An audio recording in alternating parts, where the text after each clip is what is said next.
সেটি আমরা করতে পারি নাই।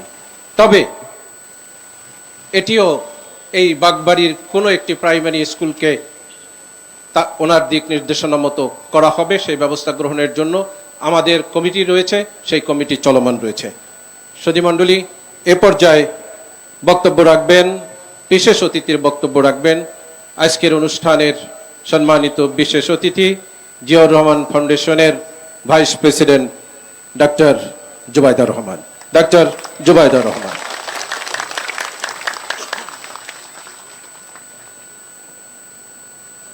বিসমিল্লাহির রহমানির রহিম। আজকের অনুষ্ঠানের সভাপতি, প্রধান অতিথি, বিশেষ অতিথিবৃন্দ, জিয়াউর রহমান ফাউন্ডেশনের সদস্যবৃন্দ এবং আমাদের প্রিয় শহীদ রাষ্ট্রপতি জিয়াউর রহমানের জন্মভূমি বাগবাড়ি গাবতলীর সম্মানিত সুধীমণ্ডলী, আসসালামু আলাইকুম। আজ জিয়াউর রহমান ফাউন্ডেশনের ২৬তম প্রতিষ্ঠা বার্ষিকীতে উপস্থিত থাকতে পেরে আমি অত্যন্ত আনন্দিত। সারাদিন ব্যাপী বিনামূল্যে স্বাস্থ্যসেবা প্রদান করে জিয়াউর রহমান ফাউন্ডেশনের সকল সদস্য নিরলস প্রচেষ্টা করেছেন। তাদের সকলকে জানাই আমি আন্তরিক ধন্যবাদ ও অভিনন্দন। মানব সভ্যতার এক ক্রান্তি লগ্নে আমরা আজ পৌঁছে গেছি, কিন্তু আর্তমানবতার সেবায় আমরা সকলে নিজ নিজ ক্ষেত্রে প্রচুর অবদান রাখতে পারি। এই সংকল্প নিয়েই গত ২৬টি বছর ধরে এগিয়ে চলেছে এই ফাউন্ডেশন। এই ফাউন্ডেশনের প্রতিটি সদস্যের মানবতা, আত্মত্যাগ অকল্পনীয়। মানব সেবায় তারা ছুটে যায় দেশের এক প্রান্ত থেকে অন্য প্রান্তে। এই নজির আমরা দেখেছি, যখন দেশের যে কোনো প্রয়োজনে তারা দেশবাসীর পাশে দাঁড়ায়। মানুষের জন্য মানুষ, এই বিশ্বাস নিয়েই তাদের দৃঢ় পথ চলা এই ২৬টি বছর। ২৬ বছরে স্বল্প সামর্থ্যে অথচ আকাশচুম্বী মানবিকতায় তারা বহু মানুষকে প্রতিষ্ঠিত করেছে। ভবিষ্যতে যে কোনো বিপদে দেশবাসীর পাশে থেকে তারা কাজ করে যাবে, এই আশা করব। দৃষ্টান্ত স্থাপন করবে, ধারাবাহিকতা বজায় রাখবে। ইনশাআল্লাহ আগামীতে হয়তো পরিসর বৃদ্ধি করে আন্তর্জাতিক অঙ্গনেও তাদের মানবাধিকার উদাহরণ উজ্জ্বল নক্ষত্রের মতো প্রতীয়মান হবে। উপস্থিত সকলকে আবারও ধন্যবাদ। আল্লাহ হাফেজ।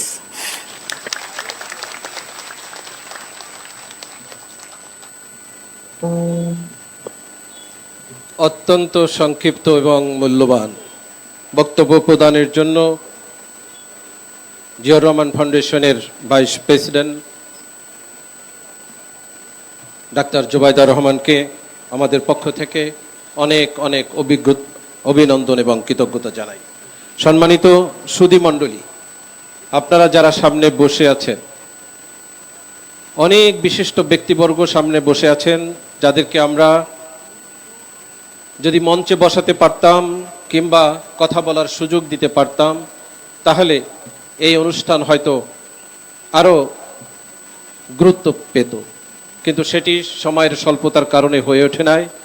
তবুও সভাপতি মহোদয়ের অনুমতিক্রমে দু একটি নাম না বললেই নয়। আমাদের মাঝে উপস্থিত রয়েছেন পাবনা বিজ্ঞান ও প্রযুক্তি বিশ্ববিদ্যালয়ের ভাইস চ্যান্সেলর মহোদয় অধ্যাপক ডক্টর সোহাগ আউয়াল, রয়েছেন বিএনপির সহ স্বাস্থ্য বিষয়ক সম্পাদক ডাক্তার পারভেজ রেজা কাকন, রয়েছেন ব্যারিস্টার মীর হেলাল, জিয়াউর রহমান মেডিকেল কলেজের সম্মানিত অধ্যক্ষ ওয়াহিদুল তরফদার নাহিদ, উন্মুক্ত বিশ্ববিদ্যালয়ের মাননীয় ট্রেজারার, জিয়াউর রহমান ফাউন্ডেশনের ডিরেক্টর হিসাব প্রফেসর শামীম, বাংলাদেশ আরবি বিশ্ববিদ্যালয়ের সম্মানিত উপাচার্য প্রফেসর জাফর সহ অন্যান্য নেতৃবৃন্দ যারা উপস্থিত আছেন, আমি সবার নাম বলতে পারি না, সেজন্য আবার ক্ষমা প্রার্থী। এই নামগুলো আমি সভাপতি মহোদয়ের অনুমতিক্রমেই বলেছি। সম্মানিত সুধী, এ পর্যায়ে বক্তব্য দানের জন্য সবিনয় অনুরোধ করছি আজকের অনুষ্ঠানের সম্মানিত প্রধান অতিথি, জিয়াউর রহমান ফাউন্ডেশনের প্রেসিডেন্ট, এদেশের 18 কোটি মানুষ, শুধু বগুড়া নয়, শুধু বাগবাড়ি নয়, এদেশের 18 কোটি মানুষের নয়নের মণি, যার অপেক্ষায় গোটা বাংলাদেশ, জিয়াউর রহমান ফাউন্ডেশনের প্রেসিডেন্ট জনাব তারেক রহমান। জনাব তারেক রহমান। ধন্যবাদ। বিসমিল্লাহির রহমানির রহিম। আজকে জিয়াউর রহমান ফাউন্ডেশন কর্তৃক আয়োজিত আজকের এই অনুষ্ঠানের, এই মেডিকেল ক্যাম্প অনুষ্ঠানের সম্মানিত সভাপতি ডক্টর ডোনার, মঞ্চে উপস্থিত এই এলাকা থেকে নির্বাচিত এক্স সংসদ সদস্য জনাব হেরাজমান লালু, ডক্টর পাভেল সহ, মিল্টন সহ উপস্থিত, রুমন সহ মঞ্চে উপস্থিত সম্মানিত অতিথিবৃন্দ, আমার সামনে উপস্থিত ঢাকা থেকে আগত চিকিৎসক বৃন্দ, বগুড়া জেলা বিএনপির বিভিন্ন পর্যায়ের নেতৃবৃন্দ এবং আমার প্রিয় গ্রামবাসী, আসসালামু আলাইকুম। অনেকদিন পরে নিজের বাড়িতে উপস্থিত হতে পেরে খুবই ভালো লাগছে আমার। আজকে মনে হচ্ছে অনেকদিন পরে নিজের পরিচিত মানুষদের মাঝে এসে দাঁড়াতে পেরেছে।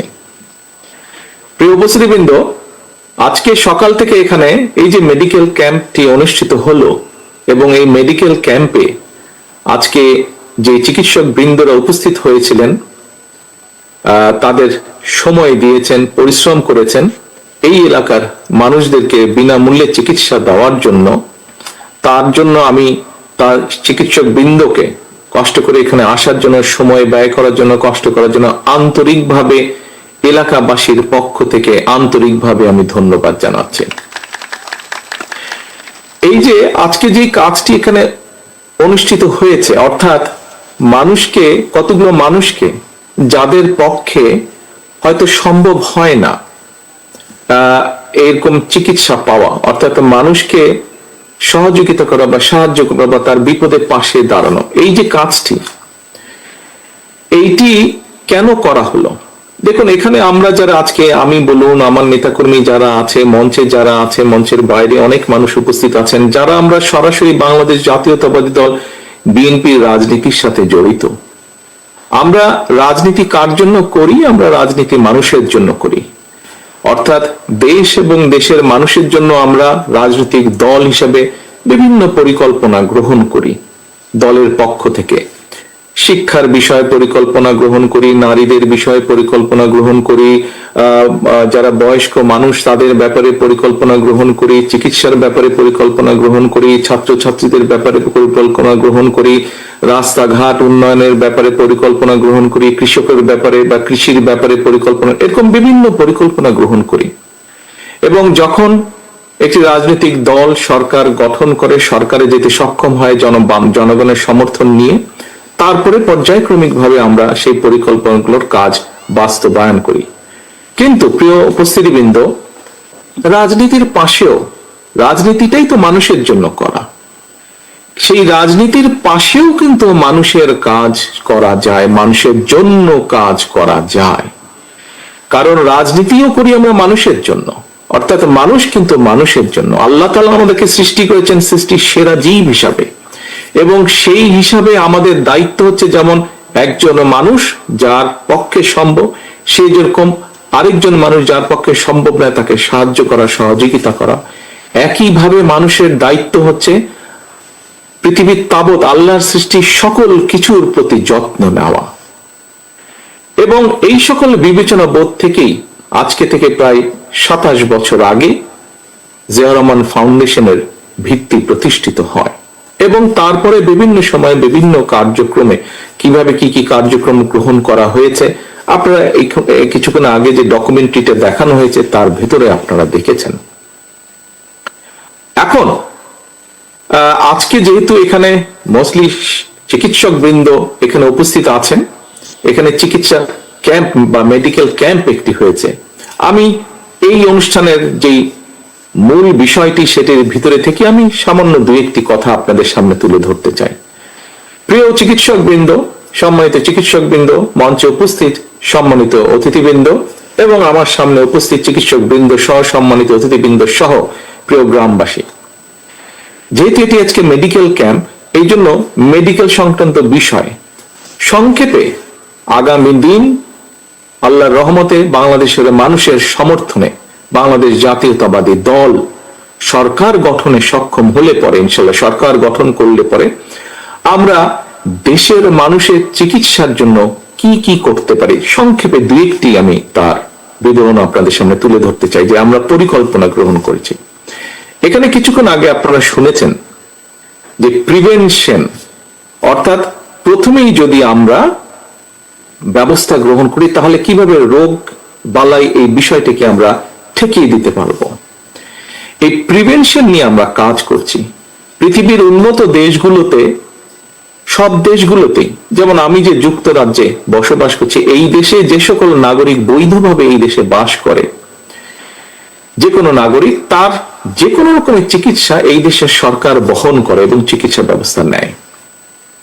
প্রিয় উপস্থিতি বন্ধু, এই দেশে জনসংখ্যা হচ্ছে 7 কোটি, যুক্তরাজ্যে বাংলাদেশের জনসংখ্যা প্রায় 20 কোটি অন্তত।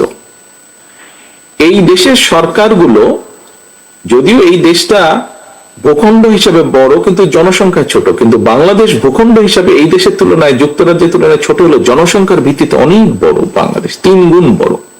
কিন্তু এই যুক্তরাজ্যের সরকারও এই চিকিৎসা ব্যবস্থায় মানুষকে দিতে গিয়ে হিমশিম খাচ্ছে। তারা একটা ধনী দেশ কিন্তু তারপরেও তারা হিমশিম খাচ্ছে।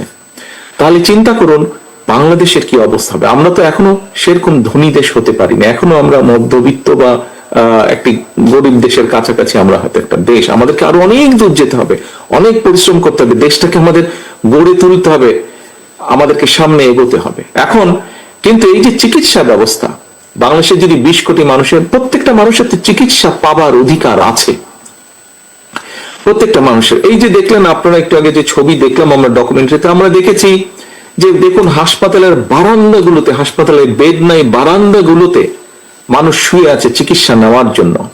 সেটি কেবিনের বারান্দা হোক, হাসপাতালের বারান্দা হোক, একটা করুন একটা দৃশ্য এটা।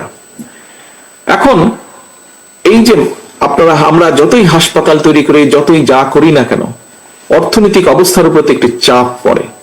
এই যে মানুষগুলো আসছে তাদেরকে চিকিৎসা দিতে হয়, ডাক্তার লাগে, নার্স লাগে, হসপিটালে বেড লাগে, অপারেশনের জিনিসপত্র লাগে, ওষুধপত্র সবকিছু লাগে।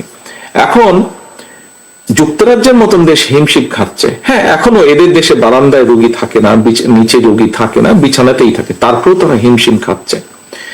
এখন একটি রাজনৈতিক দল, যেই দলটি বিএনপি, যে একটি রাজনৈতিক দল, যেই দলটি মানুষের জন্য কাজ করতে চায়, আমরা চাই দেশের মানুষকে সুস্থ রাখতে, একই সাথে তাদেরকে স্বাস্থ্য সেবা পৌঁছে দিতে। সেই জন্য আমরা পরিকল্পনা গ্রহণ করেছি। এখানে বেশ কিছু মুরব্বী উপস্থিত আছেন, আমি সামনে যে প্যান্ডেল নিচে মানুষ বসে আছেন, বেশ কিছু মুরব্বী উপস্থিত আছেন। মুরব্বী আপনাদের নিশ্চয়ই মনে আছে এবং অন্যান্য অনেকেই উপস্থিত আছেন, তাদের না দেখলে হয়তো অনেকেরই মনে আছে বা আমরা শুনেছি শহীদ রাষ্ট্রপতি জিয়াউর রহমানের সময় সারা দেশে একটি পদ ছিল, গ্রামের মানুষ যাতে চিকিৎসা পায়। পল্লী চিকিৎসক নামে একদল মানুষ ছিলেন যারা গ্রামের মানুষকে বেসিক চিকিৎসাগুলো প্রদান করতেন। প্রিয় উপস্থিতিবৃন্দ, আমরা যেটা পরিকল্পনা গ্রহণ করেছি যে ইনশাল্লাহ বিএনপি সরকার গঠন করলে পরে আমরা হেলথ কেয়ারের নামে আমরা গ্রামে গ্রামে এইরকম একটি টিম তৈরি করব যারা মানুষের কাছে যাবে, মানুষকে বোঝাবে যে ভাই এই জিনিসটা খেলে তোমার হার্টের অসুখ হবে না, এই জিনিসটা খেলে তোমার ডায়াবেটিক হবে না, এই জিনিসটা এইভাবে চললে তোমার কিডনির রোগ হবে না। অর্থাৎ মূল যেগুলা অসুখ বিসুখের সাথে জীবন মরণের সমস্যা, মানুষকে আমরা এগুলা বুঝবো, অর্থাৎ যাতে দেশে কম সংখ্যক মানুষ অসুস্থ হয়, এটি থাকবে আমাদের উদ্যোগ। এখন মানুষ তো কিছু না কিছু অসুস্থ হবেই। মানুষ যখন কম অসুস্থ হবে, সেই কম সংখ্যক মানুষ যখন হাসপাতালে যাবে, আমরা ইনশাল্লাহ আশা করতে পারি তখন হয়তো আস্তে আস্তে একটা পর্যায়ে আসবে যখন অসুস্থ মানুষ যে হাসপাতালে যাবে চিকিৎসার জন্য, তাকে আর ওই মাটিতে শুয়ে থাকতে হবে না, তাকে আমরা বেডের মধ্যেই রাখতে পারবো ইনশাল্লাহ। এর বাইরে যেই অসুস্থ মানুষগুলা যাবে চিকিৎসার জন্য, তখন আমরা প্রায় প্রত্যেক মানুষকে চিকিৎসকরা, এই যে একটু আগে শাহজাহান সাহেব বললেন যে এত মানুষ আসে, এত অসুস্থ মানুষ, সেই তুলনায় ডাক্তার নার্সের সংখ্যা কম, আমরা চাইলেও চিকিৎসা দিতে পারছি না। কিন্তু আমরা যদি কম সংখ্যক চেষ্টা করি এবং তার ফলে যদি সরকারের চেষ্টার ফলে যদি কম সংখ্যক মানুষ অসুস্থ হয়, সেই অল্প সংখ্যক মানুষ যখন যারা অসুস্থ হবে হাসপাতালে, তাদেরকে বেটার ভালো চিকিৎসা দেওয়া সম্ভব হবে, ওষুধপত্র দেওয়া সম্ভব হবে। কাজেই আমাদের এটি একটি লক্ষ্য আছে, আমরা হেলথ কেয়ার তৈরি করব। এই হেলথ কেয়াররা সারাক্ষণ তাদেরকে ট্রেনিং দেওয়া হবে, বেসিক অসুখ বিসুখ কিভাবে গ্রামের মা বোনরা যারা সংসার দেখভাল করেন তাদের কাছে গিয়ে পরামর্শ দিবে যে কিভাবে পরিবারকে সুস্থ রাখতে হবে। আপনারা চিন্তা করে দেখুন, আমরা যদি আস্তে আস্তে একটা সুস্থ পরিবার তৈরি করতে পারি, আস্তে আস্তে সুস্থ পরিবার সম্মত একটা গ্রাম তৈরি করতে পারি, আস্তে আস্তে এরকম গ্রামের পরে উপজেলা একটা তৈরি করতে পারি যেখানকার অধিকাংশ মানুষ সুস্থ, আস্তে আস্তে একটি জেলা তৈরি করতে পারি যেখানকার অধিকাংশ মানুষ সুস্থ, আস্তে আস্তে একটি বিভাগ এবং আস্তে আস্তে আমরা একটি দেশ তৈরি করতে পারবো ইনশাল্লাহ, যেখানে অধিকাংশ মানুষ সুস্থ থাকবে। আসুন আমরা সেটি মিলে চেষ্টা করবো ইনশাল্লাহ সকলে মিলে। এবার আসুন আরেকটি বিষয়, আমরা দেশে একটি পলিসি নিতে চাচ্ছি, সেটি হচ্ছে প্রাইভেট এন্ড পাবলিক পার্টনারশিপ। এখন এটি কি এমন দেখুন, আজকে এই যে আপনাদের এই আমাদের জেলায়, বগুড়া জেলায় যে শহীদ জিয়াউর রহমান মেডিকেল কলেজ আছে, দেখুন এরকম একটা হাসপাতাল তৈরি করতে প্রায় 4 থেকে 5 বছর সময় লেগে যায়। তারপরে তো আরো বিভিন্ন জিনিস আছে, ডাক্তার জোগাড় করো, নার্স জোগাড় করো, মেশিন পত্র আনো। কিন্তু আমরা দেখেছি প্রাইভেট সেক্টর এই মুহূর্তে বাংলাদেশের বিভিন্ন হিসাব নিকাশ যা বলে যে সরকারি ব্যবস্থাপনায় যেই সবকিছু অবকাঠামো গড়ে উঠেছে, ইনফ্রাস্ট্রাকচারে অবকাঠামো গড়ে উঠেছে স্বাস্থ্য খাতে, ঠিক মোটামুটি সমান পরিমাণ অবকাঠামো গড়ে উঠেছে প্রাইভেট সেক্টরে। এখন ধরেন আমি একটা উদাহরণ দিই, ঢাকার পিজি হাসপাতালের নাম আপনারা শুনেছেন। সেই পিজি হাসপাতালে ধরেন একজন মানুষ গেল ক্যান্সারের চিকিৎসার জন্য। এখন এই যে ক্যান্সারের চিকিৎসা, সেখানে যে ক্যান্সারের মেশিন আছে, সেই মেশিন হয়তো 100 জন মানুষকে মাসে চিকিৎসা দিতে পারে, কিন্তু সেখানে 200 জন মানুষ লাইন দিয়ে আছে। এখন এই যে 200 জন মানুষ লাইন দিয়ে আছে, বাকি যে 100-র বাইরে যে আরো 100 জন আছে, এই 100 জন তো মানুষ, তাদেরও তো চিকিৎসা পেতে হবে। আমরা একটি পলিসি গ্রহণ করতে চাচ্ছি, একটি প্রাইভেট হসপিটাল যাদের কাছে একটি মেশিন আছে, সেই মেশিন 100 জনকে দিতে পারে, কিন্তু যেহেতু প্রাইভেট হসপিটাল সেখানে খরচ বেশি, সেখানে হয়তো মাত্র 40-50 জন মানুষ যায়, বাকি 50 জন তাদের খালি থাকে, তারা সেই মেশিনে সার্ভিস দিতে পারে না, 50 জনের সিট খালি থাকে।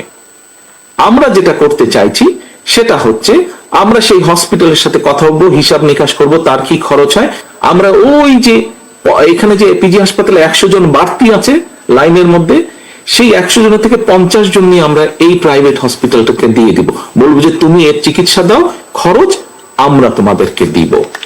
তার ফলে কি হচ্ছে, এইভাবে করে আমরা ভাগ করে দিব। এই যে বাড়তি যারা রোগী থাকবে, এইভাবে করে যেই সকল হসপিটাল আছে, ধরেন ক্যান্সারের বিষয় আমরা ভাগ করে দিব, আমরা হার্টের রোগীর বিষয় ভাগ করে দিব, আমরা ডায়াবেটিক ডায়ালিসিস পেশেন্টকে ভাগ করে দিব, কিডনির পেশেন্ট, যেগুলো সিরিয়াস অসুখ বিসুখ আছে, এগুলাকে আমরা বিভিন্ন প্রাইভেট হসপিটাল যাদের সেই ক্যাপাসিটি আছে, যারা সেই চিকিৎসা দিতে পারে, যারা ভালো হসপিটাল, এইভাবে করে আমরা ভাগ করে দিব। তার ফলে কি হবে দেখেন, শহীদ জিয়াউর রহমান মেডিকেল কলেজ করতে প্রায় 5 বছর, 4.5-5 বছর সময় লেগেছিল, 4 বছর সময় লেগেছিল।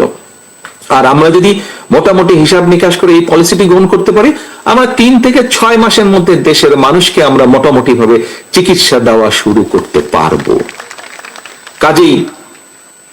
কাজেই প্রিয় উপস্থিতিবৃন্দ, আমাদের লক্ষ্য হচ্ছে, আমরা আগামী দিনের পরিকল্পনা গ্রহণ করছি যে সরকার ইনশাল্লাহ মানুষের সমর্থনে আল্লাহর রহমতে সরকার গঠন করতে পারলে আমরা দেশের নারীদের, আমরা যেরকম বলেছি এর মধ্যে আমরা ফ্যামিলি কার্ড দিব, কারণ আমরা চাই দেশের মা বোনদেরকে, এবং এই ফ্যামিলি কার্ডের মালিক হবে, একটি কার্ড দিব আমরা সকল দেশ সরকারের পক্ষ থেকে, প্রত্যেক পরিবারের মা যে থাকবে তার হাতে আমরা দেব, যাতে ধীরে ধীরে সেই মা স্বাবলম্বী হয়ে উঠতে পারে।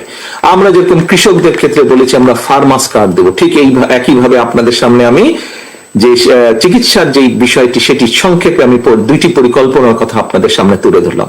এইভাবে ঠিক আমাদের শিক্ষার ক্ষেত্রে পরিকল্পনা আছে, কিভাবে আমরা আমাদের আগামী দিনের যে ভবিষ্যৎ ছেলেমেয়েরা তাদেরকে আমরা গড়ে তুলবো, তাদেরকে আমরা বিভিন্ন রকম ছোটবেলা থেকে তাদেরকে আমরা কয়েকটি ভাষা শেখাবো, তাদেরকে আমরা খেলাধুলায় এক্সপার্ট করব, তাদেরকে আমরা বিভিন্ন সংস্কৃতিতে এক্সপার্ট করব, যাতে শুধু পড়ালেখা না, পড়ালেখার পাশাপাশিও তাদের বিভিন্ন রকম কোয়ালিটি থাকে, যাতে তারা জীবনে সাথে সাথে তারা বাকরির জন্য ঘুরতে না হয়, যাতে যে কোনো জায়গায় তারা যখন পড়ালেখা শেষ করবে সাথে সাথে তারা যাতে চাকরি বাকরি খুঁজে পায় অথবা নিজের পায়ে স্বাবলম্বী হয়ে দাঁড়াতে পারে। প্রিয় সহকর্মী বৃন্দ, প্রিয় উপস্থিতি বৃন্দ, প্রিয় চিকিৎসক বৃন্দ যারা আমার সামনে আজকে বসে আছেন, জিয়াউর রহমান ফাউন্ডেশনের মাধ্যমে আমরা চেষ্টা করেছি বিগত 27 বছর ধরে সাধারণ মানুষের পাশে দাঁড়াতে। কতটুকু আমরা পেরেছি পারিনি সেটা হচ্ছে ভিন্ন বিষয়, কিন্তু আমরা আমাদের চেষ্টা করেছি এবং আমাদের এই চেষ্টা আমরা অব্যাহত রেখেছি। একটু আগে আমি বলেছি এখানে আমরা উপস্থিত অধিকাংশ মানুষ হয়তো আমরা বিএনপির রাজনীতির পাশে জড়িত। প্রিয় সহকর্মী বৃন্দ, আজকে এখানে যারা উপস্থিত আছেন শুধু আপনাদের কাছেই আমি আহ্বান রাখছি না, আজকের এই অনুষ্ঠানের মাধ্যমে সমগ্র বাংলাদেশে শহীদ রাষ্ট্রপতি জিয়াউর রহমান দেশনেত্রী খালেদা জিয়ার যত সৈনিক, বিএনপির যত নেতা কর্মী আছে, আসুন আমরা রাজনীতিটিকে আজ এমন ভাবে গড়ে তুলি যাতে আমাদের রাজনীতির মাধ্যমে আমরা আমাদের এলাকার প্রত্যেকটি যে এলাকায় আছে প্রত্যেকটি সাধারণ মানুষের কাছে সাহায্যের হাত বাড়িয়ে দিতে পারি, সাধারণ মানুষের পাশে, যাতে করে আমরা তাদের বিপদে আপদে তাদের পাশে এসে দাঁড়াতে পারি। অর্থাৎ আমরা সাধারণ মানুষের পাশে তাদের আস্থার প্রতীক, তাদের বিশ্বাসের প্রতীক হিসেবে যাতে আমরা দাঁড়াতে পারি, সেইভাবে আসুন আমরা নিজেদেরকে গড়ে তুলি। বিএনপির প্রত্যেকটা কর্মী, বিএনপির প্রত্যেকটা নেতাকে আজকে আমরা আমাদের মধ্যে রূপান্তর ঘটাই এবং আমরা আমাদের প্রত্যেককে আজকে জনগণের সেবক হিসাবে আমরা গড়ে তুলতে বদ্ধপরিকর হই। আমরা নিজেদেরকে জনগণের সেবক হিসাবে নিজেদেরকে গড়ে তোলার জন্য শপথ গ্রহণ করি।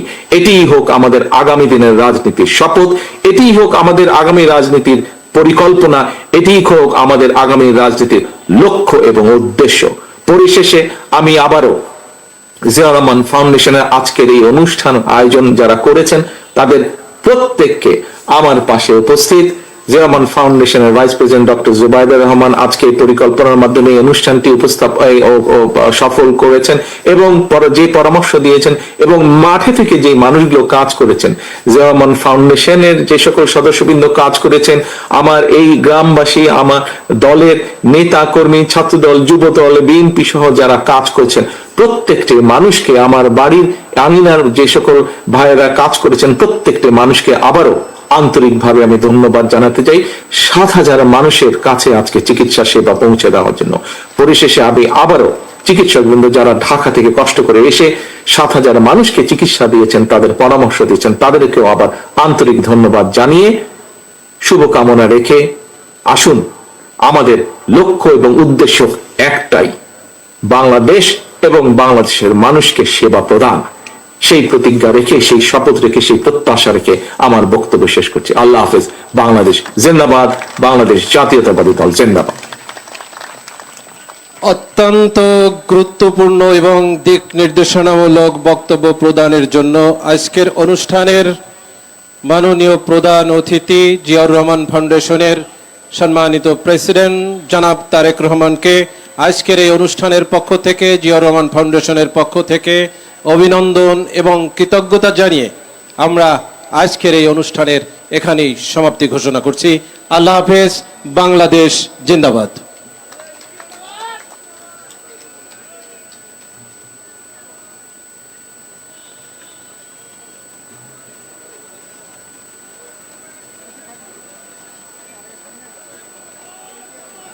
হ্যালো কাশিম সাহেব, ভালো আছেন? নাটোরের কাশেম ভালো আছেন? শোনা যায় জোরে?